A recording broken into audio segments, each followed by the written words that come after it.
Mic रखो, mic खड़ा करो।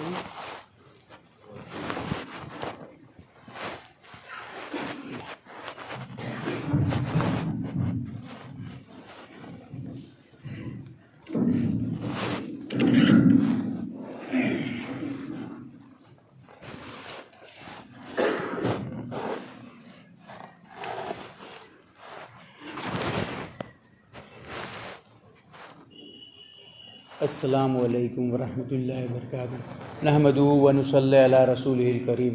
अम्मा बाद। मेरे मोहतरम दोस्तों, बुज़ुर्गों और सोनगढ़ और करीब के रहने वाले तमाम मेरे भाइयों और इस्लाम पर अपनी जान निसार करने वाले मेरे नौजवानान दोस्तों, हजरत मौलाना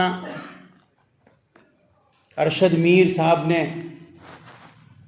कुरान के बारे में जितनी अहमियत वाली बातें बताई है, अल्लाह ताला उस पर हमको अमल करने की तौफीक अता फरमाए। और इस कुरान पे अपनी जान निसार करने वाले तमाम दोस्तों को और मुसलमान ईमान वालों को तहे दिल से शुक्रिया अदा करता हूँ कि ये एक छोटे से हादसा को लेके जो लोगों की नज़र में है, लेकिन इसके असरात जो है, हजरत ने फरमाया कि यहाँ के असरात पूरी दुनिया में पड़े हैं। दुनिया के एक एक कोने में सोशल मीडिया के माध्यम से जो है ये हर जगह हर कोने में ये बात पहुँची है कि सोनगढ़ जो है गुजरात के इलाके के अंदर, वहाँ एक इबादत खाने के अंदर कलाम पाक को कोई शरारती लोगों ने इबादत खाने में घुस के उसको जलाया है। और ये एक टारगेट जो है, आने वाले जो भी इलेक्शन जो है, वो इलेक्शन में जो पार्टी इसका नफ़ा उठाना चाहती है, वो इसका नफ़ा उठा लेना चाहती है, उसको हमको रोकना है। और मुसलमानों को ये एक मौके पे भड़का के, लोगों के साथ लड़ा के, उनको जो है जेलों में भरवा के अपना मकसद हल करना चाहते हैं, उसकी नींव जो है वो यहाँ से रखी गई। तो इसको रोकने के लिए और मुसलमानों को जो है सही रास्ते पे बताने के लिए, चलाने के लिए उलमाए दीन जो है 1919 से लेके जमीयत उलमा हिंद जो है इस मौके पे, ऐसे मौके पे हमेशा आगे रही है मुसलमानों के साथ, और मुल्क के जो अमन पसंदीदा लोग हैं उनके साथ हर वक्त रही है और रहती है। और इंशाअल्लाह जो है इस मौके के ऊपर सूरत से जमीयत उलमा हिंद और यहाँ के जो जिम्मेदार हैं उनसे ये पूरी मैटर जो है उसकी तफसील ली है, और वो शरारतियों के खिलाफ जो है एफआईआर भी दर्ज हो गई है और कुछ लोग पकड़े भी गए हैं। और एफआईआर के अंदर जो है अगर कुछ कमी रह गई है,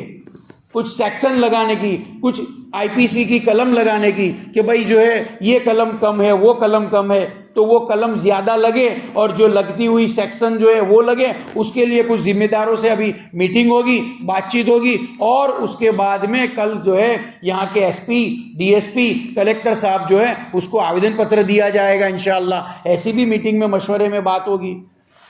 हमारे मकसद ये है जमीयत उलमा हिंद का और हम मुसलमानों का मकसद ये है कि ये कुरान पाक को जिन्होंने जलाया है उनके खिलाफ में सख्त से सख्त कानूनी कार्रवाई हो। कानूनी कार्रवाई में उनकी पकड़ धरपकड़ हो, उनको अरेस्ट किया जाए, और उनके अगर मंसूबे है, जानबूझ के अगर उन्होंने ये काम किया है तो जिसके कहने पे ये काम किया है उसको पकड़ा जाए और उनको जो है ये केस के अंदर उनका नाम लिखा जाए और उनके खिलाफ में चार्जशीट हो और केस चले और उनको सख्त से सख्त सजा मिले, ताकि ये हमारा जो दाखला है, ये एग्जाम्पल जो है सोनगढ़ से लेके दुनिया के वो कोने तक पहुंचे जहां जहां तक हमको कुरान जलाने के बाद में बदनाम करने की साजिश करने वाले हैं। अब मेरे दोस्तों बुजुर्गों, ये मामला होने के बाद आज उसका पहला दिन था और आप तमाम लोगों ने उसकी एक अच्छी और बेनमून मिसाल जो है दी है कि कानूनी तौर पे आपने पुलिस स्टेशन के पास धरना प्रदर्शन किया और एफआईआर दर्ज हुई, कुछ लोगों को पकड़ा गया और कानूनी कार्रवाई चली। आज के बाद जो है यानी कल से लेके न्यूज़ मीडिया, चाहे नेशनल हो, इंटरनेशनल हो या और सोशल मीडिया के ऊपर इसको वायरल किया गया है और इसको भड़काया जाए तो इसको रोकने के लिए हमारी आपकी जमीयत उलमा हिंद की आपसे तमाम मुसलमानों से ये आजीजाना गुजारिश है कि कोई भी ऐसे शरारती लोग जो है या सोनगढ़ और बाहर के आजू बाजू के एतराफ़ के इलाके के अलावा के कोई अनजान लोग जो है वो ये जहाँ पे ये घटना बनी है, ये वारदात हुई, वहाँ का मुआयना लेने आवे और आपसे मुलाकात करने आवे और आपको जो है मुसलमानों के नाम पे कुछ ऐसी तकरीरें करने आए, चाहे ये पार्टी का आदमी हो या वो पार्टी का नेता हो, उसको आपको सोच समझ के उससे मिलना है। और ये हादसा हुआ है उसमें वो जो आपको गाइडलाइन दे, आपको साथ में ले या साथ दे, तो उसके मंसूबे आपको पता होने चाहिए और वो लाइन की पूरी बातें जो है हजरत ने खोल खोल के आपको बताई है, खोल खोल के बात है कि ये कैसी बेज़मीरी है कि जागी ही नहीं अब तक, इतनी सदाएं देने पे तो मुर्दे भी जाग जाते हैं। और इतनी बार हर वक्त उलमाए दीन जो है, उलमाए हक जो है, हमको कुरान शरीफ की अहमियत, कलाम पाक की अहमियत बताते हैं, तो अल्लाह ताला उसकी अहमियतों को हमको समझने की तौफीक अता फरमाए। दूसरा रहा सवाल कि भाई ऐसे हादसों के अंदर या कभी ऐसा होता है तो पहले इस चीज़ का हर आदमी को इल्म होना चाहिए कि भाई अगर कभी कुछ ऐसा होता है तो हमें क्या करना चाहिए। तो उसके लिए जो है कानूनी, अगर हमारा कोई ऐसा इबादत खाना है, हमारी मस्जिद है, तो उसको हमको ट्रस्ट में लेनी चाहिए, उसका ट्रस्ट बनाना चाहिए, वक़्फ़ बोर्ड में उसका रजिस्ट्रेशन होने चाहिए। अगर वो मस्जिदें और वो इबादत खाने और वो मदरसे और वो कब्रिस्तान ये ट्रस्ट, वक़्फ़ बोर्ड और ट्रस्ट के तहत नहीं रहती तो उसकी कानूनी गूंज खड़ी रहती है। ज़मीन किसकी है, मालिक कौन है, वेरा किसका है, टैक्स कौन भरता है, ये मुद्दे को छोड़ के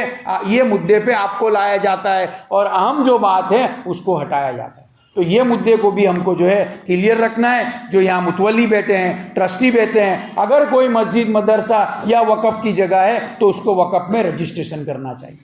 और अगर ऐसा कोई इबादत खाना है जहाँ ये वारदात हुई तो उसको अगर हमको मस्जिद में कैसे तब्दील करना है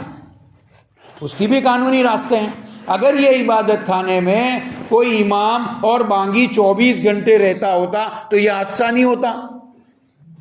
हमारे शहर गांव के हर इलाकों के अंदर मस्जिदें हैं, वो कभी कभार कोई ऐसा हो गया हो तो हमारी तो नज़र में नहीं आया। ये वही चीज़ को टारगेट करते हैं शरारती लोग कि जो बंद रहती है, जहां आना जाना कम होता है। इसीलिए तो कहा है कि मस्जिदें आबाद करो। असल मकसद ये कि मस्जिदें आबाद करने का मकसद क्या है कि अगर जो मस्जिदें आबाद होगी, हर 5 वक्त के अंदर लोग जमा होते होंगे, इमाम और दूसरे लोग जो है मस्जिदों के अंदर रहेंगे, तो ये शरारतें नहीं होगी, हमारे कलाम पाक की जो है उसकी तौहीन ना हुई होती। मेरा यूँ कहने का मकसद है मेरे दोस्तों बुजुर्गों कि हमारे को इस चीज़ के ऊपर एहतियात करनी और हमको इसके ऊपर नज़र रखनी।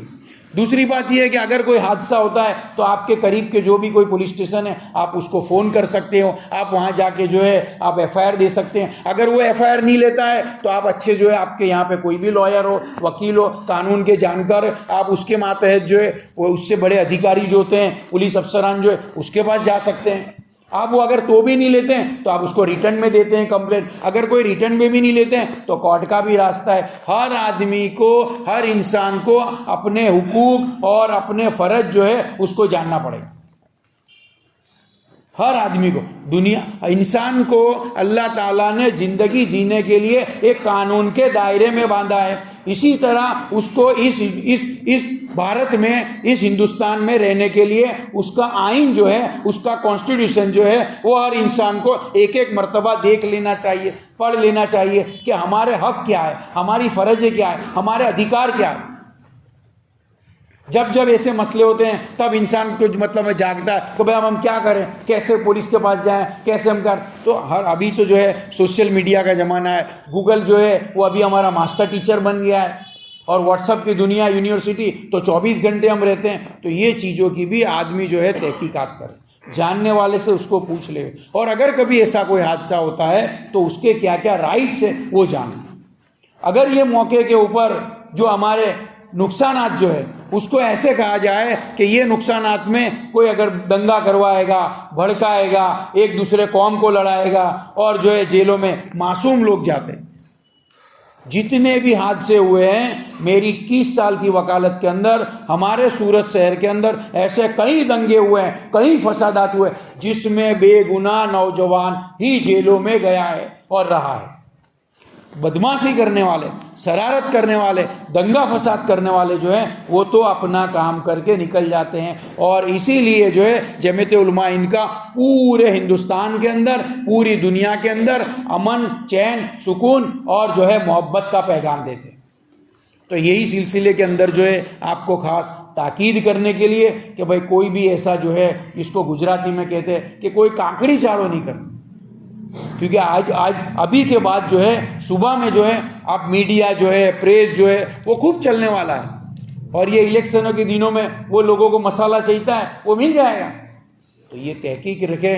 और जो है इसकी आदमी जो है बहुत खास करके इसका ध्यान रखे। यही बातें बताने के लिए कि भाई हर आदमी जो है वो सजाग रहे, सचेत रहे और तकेदारी से जो है ये मामले को जो है कानूनी जितनी भी आपको सहूलतें चाहिए, जो भी आपके जो है जिम्मेदार, वो हम वकीलों की जो है जमीयत उलमा की पूरे गुजरात में और हिंदुस्तान के अंदर एक टीम बनी है, उनके मातहत उनकी गाइडलाइन से चलेंगे तो इंशाअल्लाह हमारे साथ हुई जो भी बदमाशी और जो भी हमारे साथ में गैरकायदेसर काम हुआ है, हम उसका कानून के दायरे में रह के इंसाफ लेंगे। तो सब भाई इंशाअल्लाह ऐसा करेंगे ना। अस्सलाम।